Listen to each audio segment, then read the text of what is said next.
रणबीर ने मैनेजर से चिल्लाते हुए कहा, जल्दी करो, गाड़ी तेज चलाओ मैनेजर। अगर तुम्हें ट्रैफिक रूल्स भी तोड़ने पड़े तो उसे तोड़ देना, मुझे उससे कोई फर्क नहीं पड़ता, बट डू फास्ट। मैनेजर ने कहा, ठीक है सर, मैं करता हूँ सर। फिर वो गाड़ी को तेजी से चलाता हुआ 20 मिनट में ही हॉस्पिटल पहुंच गया। जब तक वहां वो लोग पहुंचे तब तक अक्षय उसकी टीम के साथ उन लोगों का बाहर ही इंतजार कर रहा था। जैसे ही गाड़ी का दरवाजा खुला तो अक्षय ने देखा कि दीपिका रणबीर की गोद में बेहोश पड़ी थी। वो चौंक गया क्योंकि वो तो रणबीर का इंतजार कर रहा था, पर दीपिका अचानक बेहोश कैसे? अक्षय ने अपनी टीम को तुरंत ऑर्डर दिया कि दोनों को स्ट्रेचर पर लेटाकर जल्दी से अंदर ले जाए। अक्षय पहले अपने भाई को देखना चाहता था पर रणबीर ने मना कर दिया। उसे कहता कि मैं ठीक हूँ, तुम प्लीज पहले दीपिका को चेक करो, मेरा खून बहना बंद हो गया है अक्षय। तभी अक्षय ने जवाब दिया, तुम उसकी चिंता मत करो, वो बिल्कुल ठीक है, मैंने उसकी आंखें देखी थी, उसे ज्यादा गहरी चोट नहीं लगी है, मेरे बेस्ट डॉक्टर्स उसका इलाज कर रहे हैं। थोड़ी देर सोचने के बाद रणबीर कहता है, ठीक है।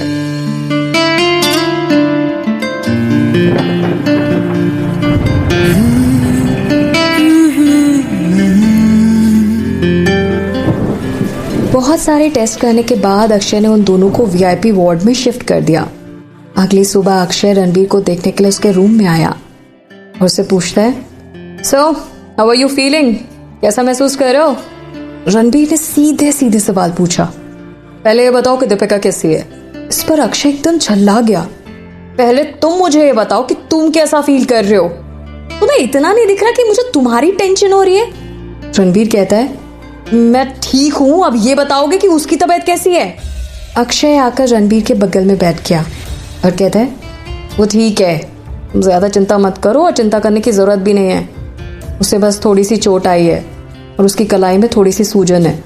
रणबीर फिर से अपनी यादों में खो गया और सोचने लगा कि उसे इतनी चोट लगी थी पर फिर भी वो मेरी चिंता किए जा रही थी। उसको बस यही टेंशन थी कि उसने मेरे घाव का खून कैसे रोका, उसको बस यही टेंशन थी कि कैसे भी वो मेरे घाव से बह रहे खून को रोक दे। क्या उसे सच में मेरी इतनी फिक्र थी? ये सब सोच सोच कर रणबीर का दिल प्यार से भर गया। तभी अक्षय कहता है, तुम्हें अपनी थोड़ी सी भी चिंता नहीं है ना यार, तुम ये कैसे होने दे सकते हो? रेस्टोरेंट के मैनेजर ने मुझे पूरी बात बताई कि क्या क्या हुआ था। रणबीर ने पूछा, पहले मुझे ये बताओ कि दीपिका कहाँ पर है? ये सुनकर अक्षय ने अपने सिर पर हाथ रख लिया और उठकर कमरे के पर्दे खोल दिए। शीशे की तरफ इशारा करते हुए कहा, देखो वो आराम से सो रही है और मैं खुद उसकी देखभाल कर रहा हूं। और कुछ जानना है सर आपको? दीपिका को देखकर रणबीर को थोड़ा सुकून मिला। उसने अक्षय से कहा, वो नींद से कब जागेगी बाय द वे? अक्षय कहता है, शायद 2-3 घंटे में उठ जाएगी, बाकी डोंट वरी, उसकी तबीयत बिल्कुल ठीक है, इससे तुम्हें चिंता करने की कोई जरूरत नहीं है। जैसे ही अक्षय वहां से जा रहा था रणबीर ने धीरे से उससे कहा कि पर्दे को खुला ही रहने दो। ये सुनकर अक्षय मुस्कुराने लगा। वो समझ गया था कि रणबीर अब दीपिका को पसंद करने लगा है। उसने कहा, चलो अच्छी बात है, अब अंकल और आंटी को मैं बता दूंगा कि तुम्हें लड़कों में नहीं लड़कियों में इंटरेस्ट है। रणबीर ने अक्षय की तरफ बिना देखे कहा कि चुप हो जाओ और ऐसी बातें मत करो, मैं तो बस इसलिए पूछ रहा था कि उसने मेरी जान बचाई है। अक्षय कहता है, अच्छा ऐसी बात है क्या? मुझे तो लगा कि तुम दोनों के बीच में कुछ चल रहा है, इसलिए वैसे नकारने से अच्छा है कि तुम उसे एक्सेप्ट कर लो। रणबीर इसके बारे में बात नहीं करना चाहता था, इसलिए उसने टॉपिक बदलते हुए पूछा, तुम्हें मेरे घाव में कुछ अजीब सा मिला क्या? अक्षय अचानक चिंतित होकर पूछता है, अजीब चीज मतलब तुम कहना क्या चाहते हो? वैसे अक्षय एक डॉक्टर है, इसलिए रणबीर ने उससे कुछ नहीं छुपाया।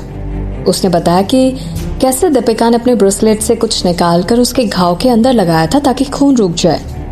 ये सुनकर अक्षय थोड़ी देर तक सोचने लगा।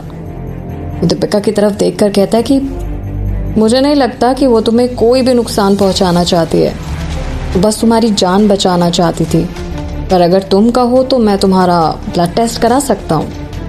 रणबीर भी दीपिका की तरफ देखने लगा और कहता है, नहीं मुझे उस पर शक नहीं है, इसलिए ब्लड टेस्ट की शायद कोई ज़रूरत नहीं पड़ेगी। अक्षय अपने आप को रोक नहीं सका और उसने पूछा, शायद उसकी खुद की कोई इनोवेशन होगी, पर रोहन ने मुझे बताया था कि ये तो सॉफ्टवेयर इंजीनियर है। रणबीर ने सिर हिलाते हुए कहा, हाँ मुझे पता है, पर वो सॉफ्टवेयर इंजीनियर से भी बढ़कर कुछ है। मैंने उसे काम करते हुए देखा है। चाहे किसी भी तरह की मशीन क्यों ना हो, वो कुछ ही समय में उसे ठीक कर देती है। यहाँ तक कि कचरे से भी वो कुछ ना कुछ काम की चीज बना देती है। अक्षय अपने भाई की तरफ देखने लगा और मन ही मन सोचने लगा कि ये पहली बार है जब रणबीर किसी की इतनी तारीफ कर रहा है। वो जिस तरह से दीपिका को देख रहा है, जरूर उसके दिल में कोई ना कोई बात तो है। वो समझ चुका था कि रणबीर उसे अपना दिल दे चुका है, पर वो इस बात को मानने के लिए बिल्कुल तैयार नहीं है। तभी उसने पूछा, वैसे रणबीर, क्या ये वही लड़की है जिसे तुम 7 साल पहले मिले थे? ये सुनकर रणबीर बिल्कुल चुप हो गया। उसने कुछ नहीं कहा, वो बस कमरे में लगे पंखे की तरफ देखने लगता है। अक्षय चुपचाप रणबीर के जवाब का इंतजार कर रहा था। थोड़ी देर सोचने के बाद रणबीर कहता है कि हाँ, ये वही लड़की है। ये सुनकर अक्षय जोर जोर से हंसने लगा और कहता है, क्या भाई, तुम दोनों फिर से मिल गए? मुझे तो लगता है तुम दोनों एक दूसरे के लिए ही बने हो। रणबीर अक्षय की तरफ आश्चर्य से देखने लगा और कहता है, अच्छा, तो तुम्हें दीपिका से कोई प्रॉब्लम नहीं है? तुम्हें क्या लगता है 7 साल पहले जो उसने किया था वो सही था या गलत? अक्षय ने जवाब दिया, मैं ब्लाइंडली किसी भी बात को नहीं मानता। मुझे भरोसा है कि उसके पीछे कोई ना कोई वजह जरूर रही होगी, इसलिए बेहतर यही होगा कि उससे तुम डायरेक्टली पूछ लो कि आखिर हुआ क्या था। तभी अक्षय रणबीर को चेक करने लगा। उसका बुखार और ब्लड प्रेशर देखने के बाद उसने कहा, मैं तुम्हें अगले 3 दिनों तक हॉस्पिटल में ही रखूंगा, इसलिए ज्यादा ड्रामा मत करना, नहीं तो मुझे तुम्हें फिर से नशे के इंजेक्शंस देने होंगे। रणबीर ने मुंह बनाते हुए कहा, इसकी जरूरत नहीं पड़ेगी, पर तुम दीपिका को भी यहीं पर रखना, क्योंकि मुझे पता है अगर वो घर जाएगी तो रात दिन काम करती रहेगी। अक्षय ने मुस्कुराते हुए जवाब दिया, ठीक है, मैं तुम्हारे लिए इतना तो कर ही सकता हूँ। फिर अक्षय दीपिका को देखने चला गया।